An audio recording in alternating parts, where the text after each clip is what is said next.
Görsən bir daha xiyabanda maşın sürsən, 3 banda bir daha xiyabandır. Geysən, bir dənə piyadə, bir nəfər piyadə göyə baxa-baxa, aşağı baxa-baxa oyun çıxarda gedir. Heç enqar ki, bir daha maşın gəlir onun tərəfinə. Ya bir maşın gərək adamlardan qorxa, yox adam maşından. Niyə bu cür olubdur? Baxın, bir dənə tövsiyə yaftə bir ölkədə siz heç vaxt bu cür bir cəryan tapamazsınız. Niyə? Orada در واقع قوانین bura tayda ki, hər harda, hər nəzər olsa maşın adama desə maşın müqəssirdir. Ya nə mənə? Bu nə çet bir qanundur. Bu nə beyinsiz və məntiqsiz bir qanundur.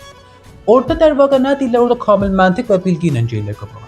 Orada deyirlər ki, əgər bir dana piyadə, bir fərdi ki, piyadə isti xiyabana atdıya, müqərrəratla atlamaya və maşın müqərrəratla gedə qabağa və maşın dəyə o adama haqq maşınlandır. İndi hər fərdi ki, piyaderodan sonra xətkeşi olubdu abir.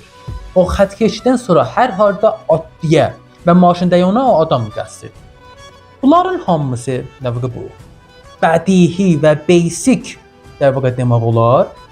Qəvanin tamamı və xüsus Avropa ölkələrdə, tamamı tövsiyə yaftı ölkələrdə əncam tapır. Daha bizdə olmur. Biz qoluna gərək bütün dünyanı elə bir o alba. Dünya getsə sağa biz gedəcəyik sola. Niyə? Çünki məğruruq. Çünki beynimizi işə salmırıq.